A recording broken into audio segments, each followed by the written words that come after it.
नमस्कार दोस्तों, मैं अंकुश गर्ग आप लोगों का स्वागत करता हूं आज एक और वीडियो में। आज के वीडियो में हम लोग बात करेंगे उन सेक्टर्स के बारे में जो कि अगले बुल रन को लीड करेंगे। जैसा कि हमने पहले भी देखते आए हैं कि ये हिस्ट्री में रिपीट होता है, जो भी सेक्टर बुल रन को लीड करता है अगले बुल रन में वो सेक्टर लीड नहीं करता है जनरली। जैसा हमने देखा था कि 2008 से पहले infra construction related companies, power utility companies ये काफ़ी ज़्यादा चली थी और इन्होंने बुल रन में बहुत ही अच्छा पार्टिसिपेशन करा था। लेकिन 2008 के बाद हमने देखा ये कंपनीज 2020 तक अभी तक अच्छा परफॉर्म नहीं कर पाई हैं। तो अब ऐसे कुछ सेक्टर्स जो कि 2020 में अगले बुल रन को फ्यूल करेंगे उसके बारे में मॉर्गन स्टैनली ने हमें बताया है और उन्होंने अपनी प्रेफरेंसेस जाहिर करी हैं कि कहाँ कहाँ कौन कौन से सेक्टर उनको पसंद आते हैं। तो अगर एक ग्राफ बनाया जाए कि क्या सेक्टर उनको सबसे ज़्यादा पसंद आता है तो उसमें पहला आता है हेल्थ केयर। हेल्थ केयर में दोनों ही सेक्टर्स आते हैं जिसमें कि फार्मा इंडस्ट्री हो गई प्लस हेल्थ केयर यानी कि हॉस्पिटल्स और लेबोरेटरीज हो गई। दूसरा जो उनका पसंदीदा सेक्टर है वो है कंज्यूमर डिस्क्रिशनरी। कंज्यूमर डिस्क्रिशनरी वो कोई भी कंज्यूमर पहले कंज्यूमर स्टेपल्स खरीदता है। कंज्यूमर स्टेपल्स से मतलब कि खाने पीने की चीज़ें, ज़रूरत की चीज़ें जैसे कि कपड़े हुए, खाना हुआ, तो ये कंज्यूमर स्टेपल्स में आते हैं। यानी कि ये कोई हर कंज्यूमर सबसे पहली नीड जो होती है कंज्यूमर की वो कंज्यूमर स्टेपल्स होती है। तो इसमें जनरली हम देखेंगे डेयरी की कंपनीज, बिस्किट्स की कंपनीज, खाने पीने से रिलेटेड जो भी कंपनीज होती हैं वो कंज्यूमर स्टेपल्स में आती हैं। HUL जैसी कंपनीज जो भी हमारी रोज़मर्रा की ज़रूरतें पूरी करती हैं। तो हमने देखा था कि जो पिछला बुल रन था वो दो सेक्टर्स ने लीड करा था और वो दो सेक्टर्स थे कंज्यूमर स्टेपल्स, आप देख सकते हैं जितनी भी FMCG कंपनीज हैं, और बैंक्स एंड फाइनेंशियल इंस्टीट्यूट्स। तो फाइनेंशियल्स और कंज्यूमर स्टेपल्स ये दो सेक्टर थे जिन्होंने पिछला बुल रन लीड करा था। लेकिन मॉर्गन स्टैनली का कहना है कि अगले बुल रन में ये लगार्ड्स होंगे। आपने देखा कि इनको सबसे लास्ट में रखा गया है, तो ये लगार्ड्स होंगे, ये पिछड़ जाएंगे। और उनका कहना है कि निफ्टी में फाइनेंशियल्स का 25% से भी ज़्यादा वेटेज पहुंच गया है और ये करेक्ट होना चाहिए, क्योंकि एक सेक्टर का ही जब इतना ज़्यादा वेटेज हो जाता है इंडेक्स में तो वो ज़रूर करेक्ट होता है।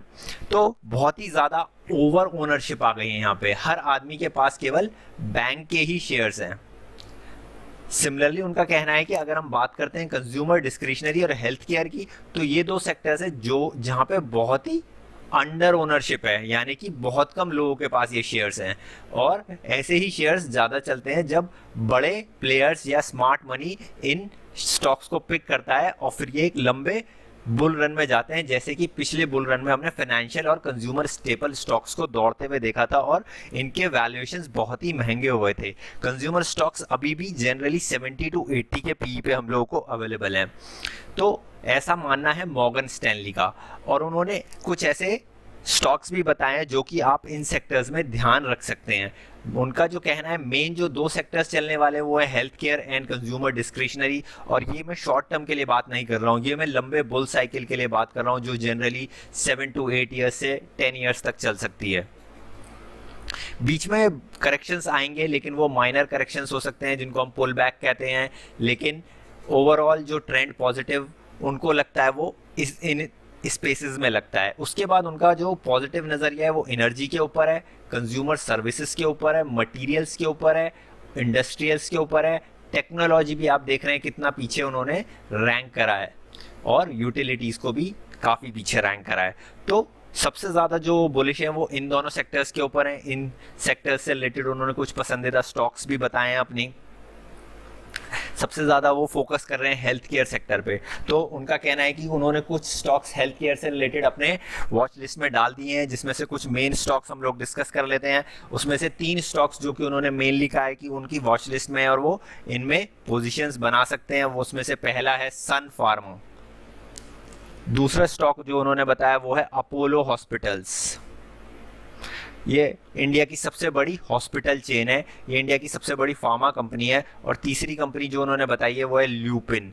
तो आप समझ सकते हैं कि तीनों लार्ज कैप कंपनीज हैं, अपने स्पेस में लीडर्स हैं। इनके ऊपर इनकी वॉच लिस्ट है। कौन से स्टॉक्स को वॉच लिस्ट से हटाया उन्होंने ये भी बताया। 3 नाम, उसमें से पहला नाम है गोदरेज कंज्यूमर प्रोडक्ट्स, दूसरा नाम है HDFC और तीसरा नाम है MCX। तो इनको उन्होंने रिमूव कर दिया है, ठीक है, और इनको अपनी वॉच लिस्ट में ऐड कर लिया है। तो बेसिकली वो फार्मा से रिलेटेड कंपनीज पे प्ले करना चाह रहे हैं। साथ ही साथ उन्होंने भी ये भी कहा है कि हो सकता है कि एक अच्छा पुल बैक दिखाई दे बहुत ही डीप करेक्शन के बाद कुछ फाइनेंशियल्स में। तो शॉर्ट टर्म के लिए आप फाइनेंशियल्स पे प्ले कर सकते हैं जब काफ़ी उनमें डीप करेक्शन आए। तो उसमें उनके जो पसंदीदा 3 स्टॉक्स उन्होंने बताए हैं वो है बजाज फाइनेंस, HDFC बैंक और ICICI बैंक। लेकिन ये उनका कहना है कि ये शॉर्ट टर्म पुल बैक के लिए होंगे और जो long term next bull run lead करेगा वो pharma stocks, health care stocks और consumer discretionary stocks. Consumer discretionary stocks की हमने बात नहीं करी। कंज्यूमर डिस्क्रिशनरी स्टॉक्स जो गुड्स आप खरीदते हैं जब आपकी बेसिक नेसेसिटीज पूरी हो जाती है। इसमें हमारे जैसे AC हो गए, TV हो गए, कूलर हो गए, किचन अप्लायंसेस हो गए, इस तरह के प्रोडक्ट्स। तो अब हम बात कर लेते हैं कि इन तीनों सेक्टर में कुछ इम्पोर्टेंट या कुछ बड़ी कंपनीज। तो जैसा कि उन्होंने बताया फार्मा में 2 बड़ी कंपनीज आप जो कि अपने रेडार पे रख सकते हैं, सन फार्मा एंड ल्यूपिन। उसके अलावा कुछ और नाम जो कि आप अपने रेडार पे रख सकते हैं वो हैं अबॉट, फाइजर और इप्का लैब्स, एलेम्बिक फार्मा। तो ये कुछ और स्टॉक्स है फार्मा से जिसमें आप ध्यान दे सकते हैं। अगर हम बात करते हैं हेल्थ केयर की, यानी कि हॉस्पिटल से रिलेटेड, अपोलो हॉस्पिटल जो कि उन्होंने खुद बताया है। उसके बाद आप नारायण हृदयालय को भी देख सकते हैं। उसके बाद आप देख सकते हैं थायरो केयर और डॉक्टर लाल पैथ लैब्स, लॉरस लैब्स। तो ये वो कुछ स्टॉक्स है जो कि आप ध्यान रख सकते हैं। उसके बाद अगर हम कंज्यूमर डिस्क्रिशनरी में आते हैं तो जो स्टॉक्स हैं कुछ अच्छे, वोल्टास, हिटाची जो कि आपको जॉनसन कंट्रोल के नाम से मिलेगा, हनीवेल। उसके बाद आता है सिम्फनी, डिक्सन। तो ये सब स्टॉक्स है जो आप प्ले कर सकते हैं कंज्यूमर डिस्क्रिशनरी के लिए। और ब्लू स्टार। तो ये कुछ मैंने आपको नाम बताए हैं जिन पे आप ध्यान रख सकते हैं बेस्ड ऑन दीज 2 सेक्टर्स। इनमें से आप अपने स्टॉक्स या पोर्टफोलियो को चुन सकते हैं अगर आपको लगता है कि मॉर्गन स्टेनली की बात सही है और आप इनमें अच्छा बड़ा पैसा कमा सकते हैं अगले 5 से 7 सालों में या 10 सालों में, और ये लॉन्ग टर्म पोर्टफोलियो स्टॉक्स आपके लिए बन सकते हैं। उन्होंने जो स्टॉक्स अपनी वॉच लिस्ट में स्पेशली मेंशन करे हैं वो 3 स्टॉक्स का नाम ये है।